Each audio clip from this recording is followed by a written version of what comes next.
જોડે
નથી નથી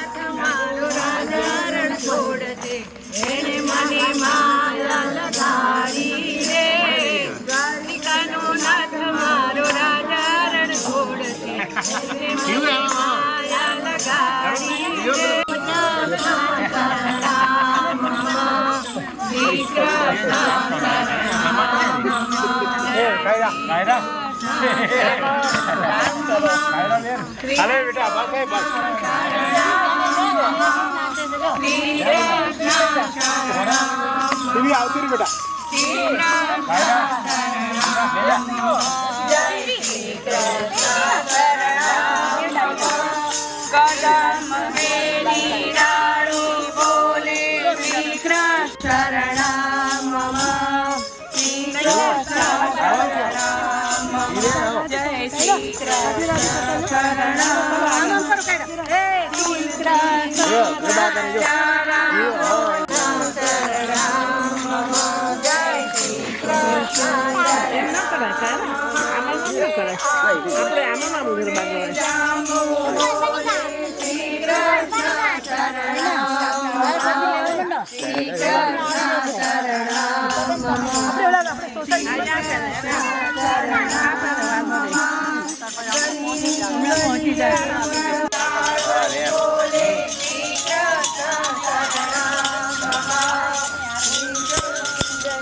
सखी मेरो प्यारो तो मदन गोपाल।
नमो नमस्ते।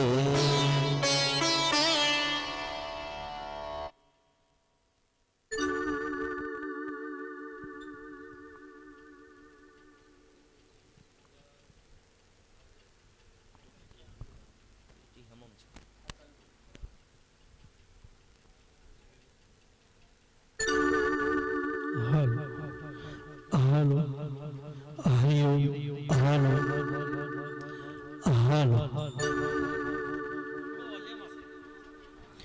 हेलो हेलो हरिओम हेलो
गणनाथ सरस्वती रविशुक्रबृहस्पति पंचेतां संस्मरे नित्यं वेदवाणी प्रवर्तते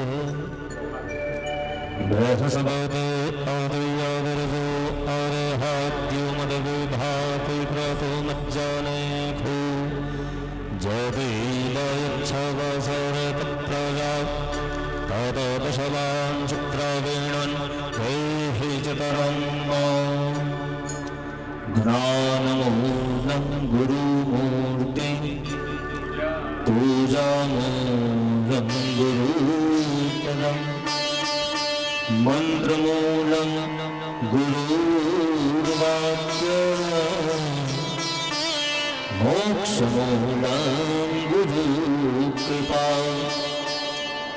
अगनानान्तिमिरान्धस्य गुणानाञ्जनशलाकया चक्षुरुन्मिलितं येन तस्मै श्रीगुरवे नमः।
शुभं करोतु कल्याणं आरोग्यं धनसम्पदा शत्रुबुद्धिविनाशाय दीपज्योतिर्नमोऽस्तु ते।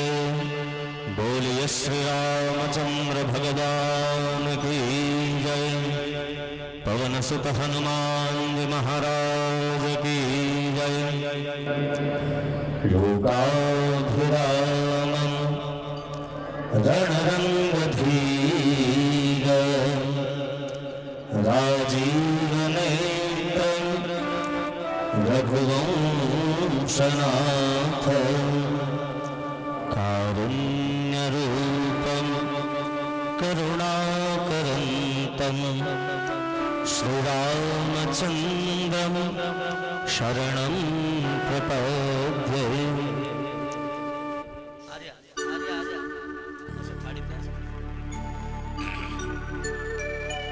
रामो राजमणि सदा विजयते रामं रमेशं भजे। रामेण विहता निशाचरचमु रामाय तस्मै नमः। रामं नास्ति परायणं परतरं रामस्य दासोऽस्म्यहम्। रामे चेतलयः सदा भवतु मे भो राम मामुद्धर।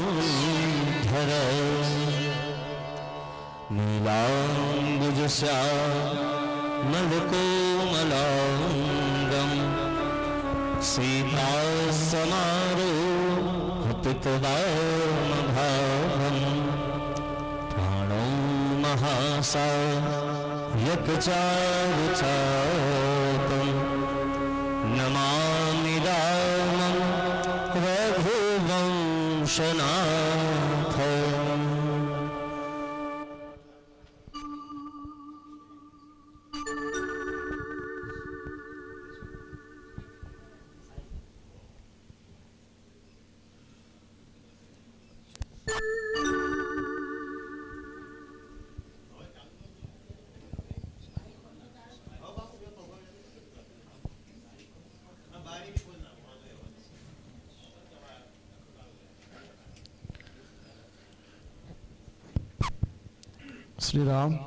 श्री रामचंद्र भगवान की, श्री अयोध्यानाथ की, श्री कृष्णचंद्र भगवान की, अनंत बलवंत श्री हनुमंत लालाजी भगवान की, कली पावनावतार श्री डोंगरे जी महाराज की, आज के आनंद की, भक्त और भगवान की। भक्ति भक्त भगवंत गुरु चतुर नाम वपु एक, जिनके पद सुमिरण किए विनसे विघ्न अनेक। बड़ा सुंदर, अत्यंत सौभाग्य का और हर्ष का विषय है, क्योंकि संत समागम हरि कथा तुलसी दुर्लभ दोए, सुत दारा और लक्ष्मी घर पापी के भी होए। कि जीवन की सार्थकता, जीवन जन्म से लेकर मरण की जो यात्रा है, उसका सच्चा स्वार्थ यही है कि हम पुनः भगवान में ही जहाँ से आए हैं वहीं पुनः प्राप्त हो जाएं। तो उस यात्रा को निभाने के लिए हमारा सौभाग्य का विषय है।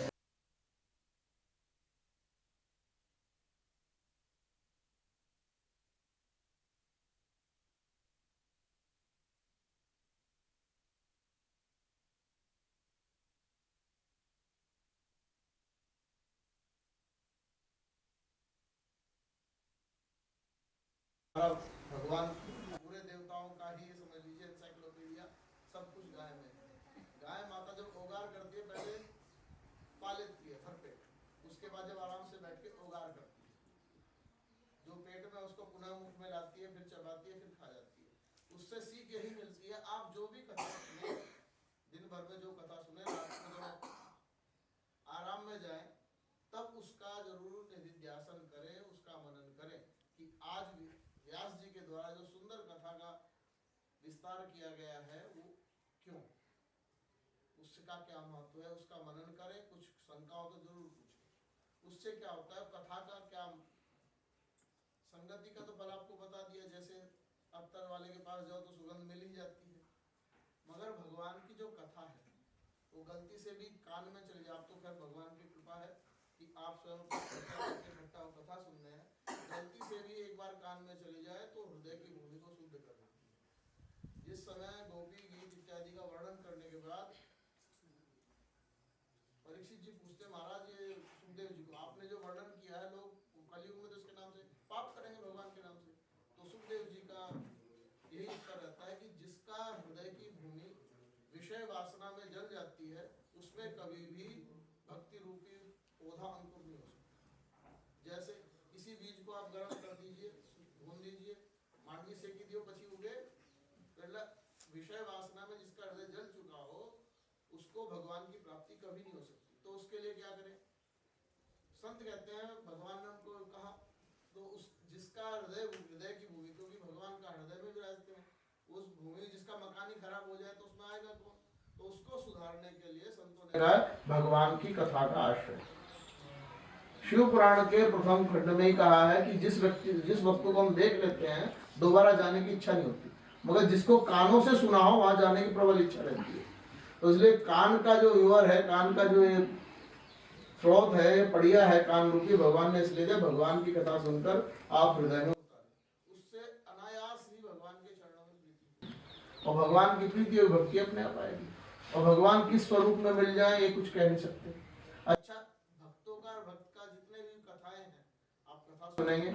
भगवान और भक्त का संबंध के लिए भगवान ने क्या नहीं बने, उसके लिए मछली नहीं बने, कछुआ नहीं बने, सुअर नहीं बने, घोड़ा नहीं बने। नामदेव जी के लिए राम जी का रोटला उठा के बगे कुत्ते के स्वरूप में। नामदेव जी पीछे घी लोटा लेके बगे कि प्रभु रुक जाइए, दांतों में लगा घी तो लगा दी। तो भक्त के लिए भगवान हर समय उपलब्ध है। बस ये कहते दिखता नहीं, भक्त का जीवन कहता हम तो इतना अच्छा करते हुए दुखी हैं। भाई पूर्व जन्म का कुछ पुण्य और संतों ने बहुत हेतु दिए हैं। पूर्व जन्म का पुण्य अपुण्य जो कुछ बाकी है पहले भोगना पड़ेगा। आज फसल लगाइए तो फसल 6 महीने बाद ही आएगी, 6 महीने बाद खाने को मिलेगी। अभी का जो उगती है और दुख देने का कारण संत ये भी कहते हैं कि जैसे सोने को तपाओगे तो वो स्वर्ण शुद्ध होता है, उसी तरह भगवान भक्त के जीवन में जो पूर्व जन्म का कुछ भी है, कोई कर्म रह गया हो, उसके द्वारा ही संसार से भक्त को छुड़ा देते हैं। और जितना भगवान ने भक्त के लिए किया है इतना किसी के लिए किया भी नहीं है। भागवत जी आएंगे, आपको सुनेंगे भक्तों की कथा। 5.5 वर्ष का बालक 6 महीने में भगवान को बुला लिया। बड़े बड़े ऋषि 80-80 हजार चतुर्युग तपस्या किए, तब भगवान की नख चंद्रिका का दर्शन नहीं हुआ। महाराज ध्रुव 6 महीने में भगवान को बुला लिए। आगे चलिए, आगे सुनाएंगे कथा व्यास जी। भाई पड़ोसी मारे तो माँ बाप बचाते हो, पड़ोसी कोई मारता हो तो माँ बाप बचाते हैं। माँ बाप पोता ना दिख रहा मारे तो कौन बचाओ से? तो दादा बचाओ से, अपना बाप बचाओ से। तो प्रहलाद जी के साथ क्या था? माता पिता राक्षस सामान्य होते, एक थप्पड़ मार के थोड़ा दुख होता है, अरे भाई तो छोकरा ने मार राक्षस तो कोई कमी छोड़ी? मारने में कोई तरीका कम किया राक्षसों ने? तो बचाया किसने? भगवान ने वो स्वरूप अपनाया जो सृष्टि में है ही नहीं। ना तो कभी नरसिंह हो सकता, ना सिंह नर हो सकता, नरसिंह। और मजे की बात, ब्रह्मा जी की सृष्टि में एक नया चैप्टर ऐड कर दिया, 13वां महीना। तो भगवान भक्त के लिए क्या नहीं करते। तो ये भागवत की कथाओं, जितने भी कथाएं हैं, और भागवत की कथाओं का, भागवत का संतों के द्वारा तो एक ही बात, एक ही मूल मंत्र है, कथा सुनने का सदाचार। सदाचार जीवन में कथा सुनने से ही उतर सकता है। और जब सदाचार जीवन में उतरता है तो पवित्रता अपने आप आती है। पवित्रता आती है, आत्मा पवित्र हुई, शरीर पवित्र हुआ, भगवान की भक्ति अपने आप हृदय में प्रकट होती है। और जब भगवान की भक्ति प्रकट होती है तो नारद जी के शब्दों में कहें, सा मूको भवति, सा उन्मुक्तो भवति, सा स्तब्धो भवति। जिस व्यक्ति में भक्ति उत्पन्न होती है वो गूंगा, बहरा और पागल हो जाता है। मगर फिर भी कहते हैं कि सदाचार को नहीं छोड़ना चाहिए, अन्यथा पातित्य संकार। वेदों या अपने परिवार का जो परंपरा से प्राप्त सदाचार है उसको कभी नहीं छोड़ना चाहिए। तो ये भागवत की कथाओं से लाभ बहुत है, क्योंकि आजकल विज्ञान का युग है, वैज्ञानिक लाभ सुनता है। अरे 7 जीवन तुम्हें रहो तो मकान दुकान कोई मगज में नहीं आवे। भगवान ने भागवत जी में चरणों में माथा रखो, माथे गठरी लेने घूमो तो ना चिंता नहीं आ यहाँ पड़ी। અને ભગવાનને ચરણોમાં અર્પણ કરશો તો ભગવાન ડબલ દઈને આપવાના છે। આ ભગવાનની કથા છે અને ઘણી કથાઓ છે, ઘણા નિયમથી છે, સદાચાર પૂર્વક। અને આજ ભગવાન का शुभ आशीर्वाद છે।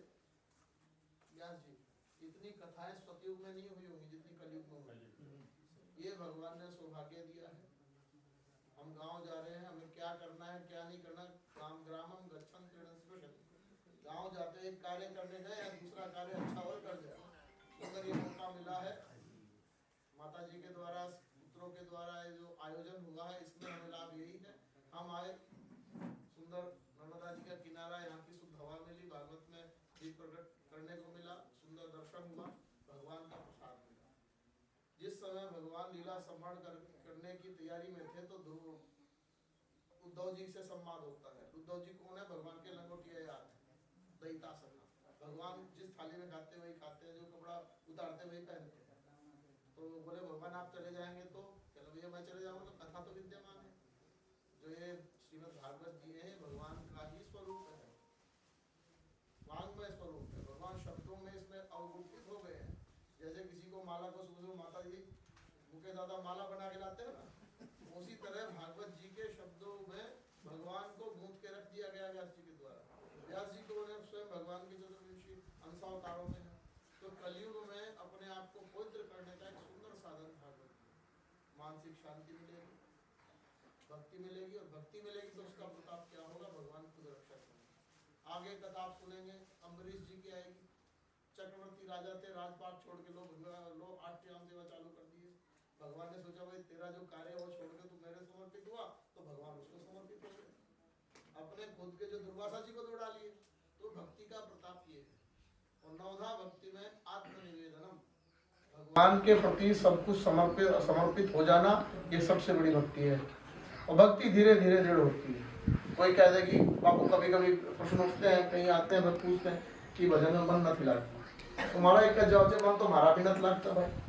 मन लगावा माटे भगवान की कथा અને भगवान नाम ना प्रति। अब एक कार्य करो, मंत्र जाप में कदाच मन ना लागे, मन कहीं भटकी सके छे, भगवान की कथा તમે સાંભળજો તો मन लागवाना છે। क्योंकि 80 किलो ना शरीर, 10 पंच कर्मेंद्रिय, पंच ज्ञानेंद्रिय ये यही रहेंगे, आंख और कान यही रहेंगे, मन ही भागेगा।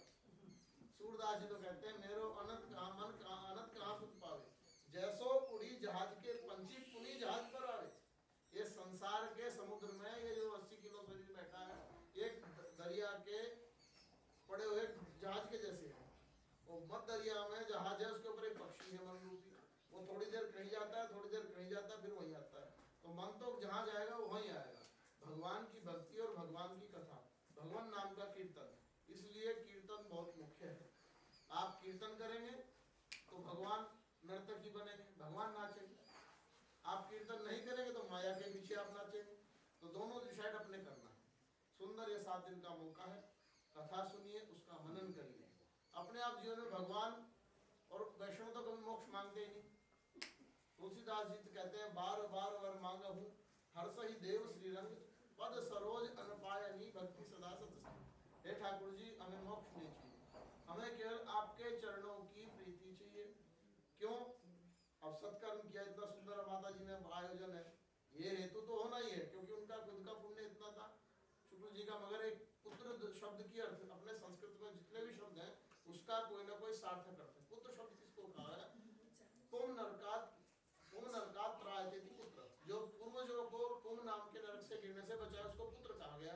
जीवित वाक्य करणानी, जब तक पिता माता जीवित है खूब भगवत बुद्धि से, क्योंकि जिनको माता पिता में भगवान नहीं दिखते तो उनको समझ लेना चाहिए उनके लिए भगवान तो मूर्तिमय है, वो तो पहले आंख बंद करके बैठे हैं। तो इसलिए माता पिता में भगवत बुद्धि करके भगवान माता पिता की सेवा करे, वो पुत्र है। और उनके शरीर, क्योंकि संसार का सत्य है, जिस जो जातस्य ही ध्रुव मृत्यु, गीता में कहा है भाई जो आया उसको जाना निश्चित है। जब माता पिता चले जाएं तो उनके प्रति श्राद्ध इत्यादि जो भी शास्त्रों के द्वारा कथा, भागवत कथा है, श्राद्ध है, वो क्रिया करे, तो उससे पितरों की रक्षा होती है, उससे पितर प्रसन्न होते हैं, उससे पितरों की कृपा होती है। फिर उससे पितरों की पूजा करने, पितरों के प्रति जो भी कार्य नियत हैं, श्राद्ध हैं, कथा है, उनसे क्या होता है? वंश की वृद्धि होती है। वंश में कोई कुपात्र पैदा नहीं होता जो पितरों के प्रति कृतज्ञता रखता है। उसका छोटे छोटे उदाहरण, घना बहुत ही उदाहरण दिए गए हैं। जरत का महाभारत में जरत्कारु नाम के एक ऋषि थे, यायावर ब्राह्मण थे, घूम घूम के इतना उपवास करते थे कि शरीर सूख गया। अब उनके पितर परेशान, ये महाभारत की पहली घटना जहां से महाभारत प्रारंभ होती कथा। घूमते गए तो गड्ढे में खसकी बेल के ऊपर कुछ ऋषि उल्टे लटके हुए थे और धुआं पी रहे थे। उन्होंने नीचे देखा, हा हा करके धुआं पी रहे थे, ऊपर देखा खसकी बेल को 2 चूहे काट रहे थे, एक ही धागे पर एक थोड़ा सा लटका हुआ था। तो उन्होंने मुझे कि आप परेशान क्यों हैं? तो बड़ा प्रार्थना करने पर उन्होंने कहा कि भाई हमारा एक पुत्र है जरत्कार, वो मूर्ख ऐसा है, वो तप करने में लगा हुआ है। तो तब तो उन्होंने बताया नहीं मैं ही वो जरत्कार हूँ, उसकी आपकी मुक्ति का उपाय क्या है? उन्होंने कहा अगर कल को हमारा वंश विच्छेद हो जाएगा, संतान नहीं है, तो कल को तर्पण क्रिया इत्यादि करने वाला कोई नहीं है, इसलिए हम धुआं पी रहे हैं। कि महाराज ये जो खसकी बेल पे लटके हो चूहे का, इसका क्या रहस्य क्या है? इसको दिन रात रूपी चूहे काट रहे हैं और ये हमारी वंश बेल है। वो विवाह करेगा नहीं, संतान होगी नहीं, तो क्या होगा? हम तर्पण देने वाला कोई होगा नहीं। तो उन्होंने क्षमा प्रार्थना पूर्वक कहा जरत्कार ने कि महाराज वो जिसका नाम लिया वो आपका ही पुत्र हूँ जरत्कार, मगर विवाह करूंगा, शरीर सूख चुका है, कोई कन्या देगा नहीं, मगर मेरी शर्त कर बेटा आप करो। अगर कन्या देगा नहीं, कहला कि एक काम को मेरी शर्त है, जड़कारों ने कहा कि कोई कन्या मुझे अनायास दे दे, मैं उसका भरण पोषण नहीं करूंगा, मेरे विपरीत कार्य किया तो मैं छोड़ दूंगा। मगर भविष्य के गर्भ में कुछ ना कुछ कथाएं होती हैं, तो वंश विस्तार के लिए उन्होंने वासुकी की जो बहन थी जरत्कारु से उसका विवाह हुआ, और उससे जो पुत्र उत्पन्न हुआ आस्तिक ऋषि हुआ, जिन्होंने सर्प सत्र में नागों की रक्षा की थी। तो भगवान की कृपा है हमारे ऊपर, जो ऋण है, देव ऋण, पितृ ऋण, ऋषि ऋण, वो सुंदर इस सही से ही चुकाए जाते हैं। और वही बड़ी सुंदर कथाओं का भागवत जी में आपको श्रवण होगा, उनको मन पूर्वक मनन पूर्वक आप सुनते रहिए। और सौभाग्य का विषय है, पुनः इस पुण्य भूमि में आप यहाँ विराजमान होकर के ये सुंदर कार्य हुआ, इस इनके कारण, शुक्ल परिवार के कारण हम आज इकट्ठे हुए हैं कथा सुनने के लिए, ये बड़ा ही सौभाग्य का विषय है। तो अपनी जो परंपराएं हैं, वैष्णव के अब जन्म हुआ, अब एक छोटा उदाहरण हो, स्वामी जी कभी देते थे, अगर सत्कर्म करो तो उसका फल होता है स्वर्ग। कोई भी सत्कर्म करो उसका फल स्वर्ग होता है। अब गलती से स्वर्ग में चले गए तो वहाँ माता कामधेनु है, कल्प वृक्ष, जो मांगो खा दे, मगर वहाँ क्या है, भूख नहीं है। तो बताओ उस थाली मंगाने का फायदा क्या?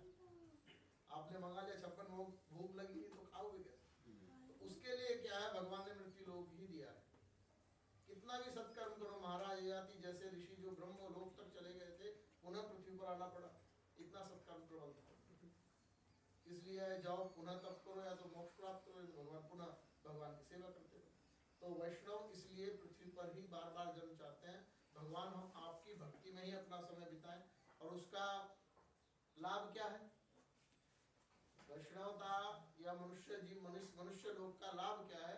इस शरीर के लिए तो मनुष्य शरीर में देवता लालयत रहते हैं, हम किनके यहाँ जाए? कोई माता पिता हो, आप अंदाजा लगाइए कितना जिनके यहाँ कोई भक्त पैदा होता है उनके माता पिता का जीवन कितना पवित्र होगा। जिनके यहाँ ठाकुर जी खुद आए हैं, जिन माता पिता के यहाँ खुद ठाकुर जी आए हैं, उनका जीवन कितना पवित्र रहा होगा। आजकल कोई थोड़ा भी चमत्कार कर दे तो बड़ा छपता है। पहले संतों का ये था, पहले छिपते थे, आज छपते हैं। फिर भले अंतिम गति जो भी हो, तो यही है कि सदाचार पवित्रता के कारण भगवान खुद आज भी गर्भ ढूंढते हैं। छोटा सा उदाहरण, आपको 2-3 उदाहरण ऐसे हैं। कभी आपने विचार किया अभिमन्यु कौन था? क्यों वो 16 साल में ही युद्ध में गया? अभिमन्यु चंद्रमा का पुत्र वर्चा था। देवों ने प्रार्थना की कि सदी का अवतार हो रहा, तुम भी अपने पुत्र को भेजो। चंद्रमा ने कहा नहीं महाराज, मैं पुत्र को ज्यादा देर नहीं भेज सकता। नहीं, 16 वर्ष ऐसा भयंकर संग्राम होगा, उसमें ऐसा कार्य करके आएगा कि सबका क्षत्रियों का सिरमौर होगा। और दूसरा, इसके घर में ही भारत वंश का एक कुल दीपक होगा, जिसके कारण आज हम भागवत जी सुन रहे हैं। परीक्षित जी उनके यहाँ था। द्रौपदी के 5 पुत्र थे, वो कौन थे? 5 विश्व देव थे। जो भीष्म पितामह थे वो अष्टवसु थे। अष्टवसु थे, उन्होंने श्राप मिला ब्रह्मा जी के द्वारा, जाओ मनुष्य। वशिष्ठ जी ने श्राप दिया। वशिष्ठ जी के यहाँ गाय चोरी किए थे वसु, भगवान वसु किए थे। विष्णु जी जो थे उन्होंने, वो साथ में थे। तो श्राप दे, तुम मनुष्य का, आप देव होकर ऐसा मनुष्य का कार्य करोगे तो क्या कर जाओ, मनुष्य हो जाओ। अब वो ढूंढे थे किनके आ जाए हम, हमारे माता पिता बने कौन? फिर पता लगा स्वर्ग से माता गंगा को पृथ्वी पर आना, उन्होंने प्रार्थना की माता हम आपके घर में जाएंगे और हमें जैसे ही जन्म ले जल में डुबो दे, मगर विष्णु जी को रहना।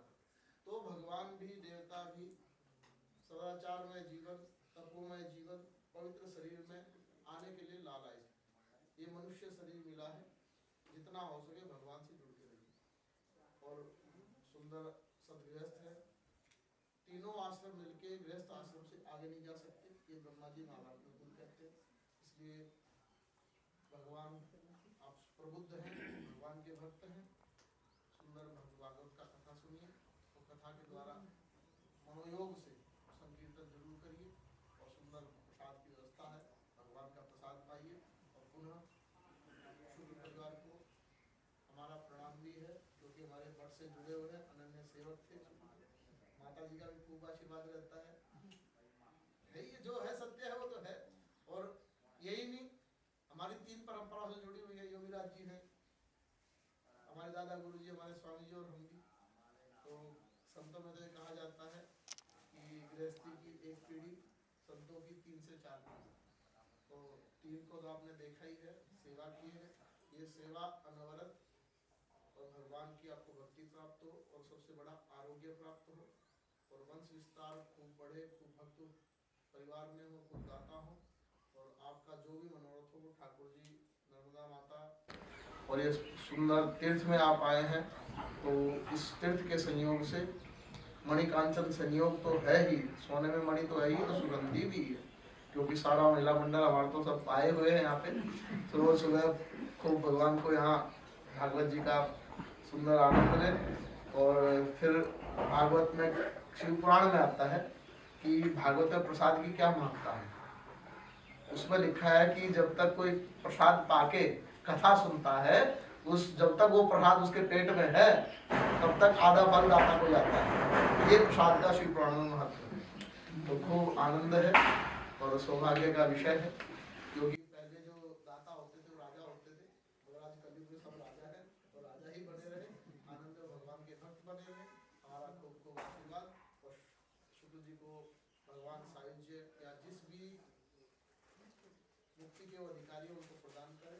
बोले श्री रामचंद्र भगवान की जय, अयोध्या राम की, श्री कृष्णचंद्र भगवान की जय, श्री हनुमंत लाल भगवान की जय, जगत गुरु स्वामी श्री रामानंदाचार्य भगवान की जय, अनंत भाष सिंहासनासीन जगत गुरु स्वामी श्री रामानंदाचार्य स्वामी श्री सर्वेश्वराचार्य जी महाराज की जय, सत्य सनातन धर्म अपने अपने माता पिता गुरुजनों की जय, गौ माता की जय, भारत माता की जय, नमः पार्वती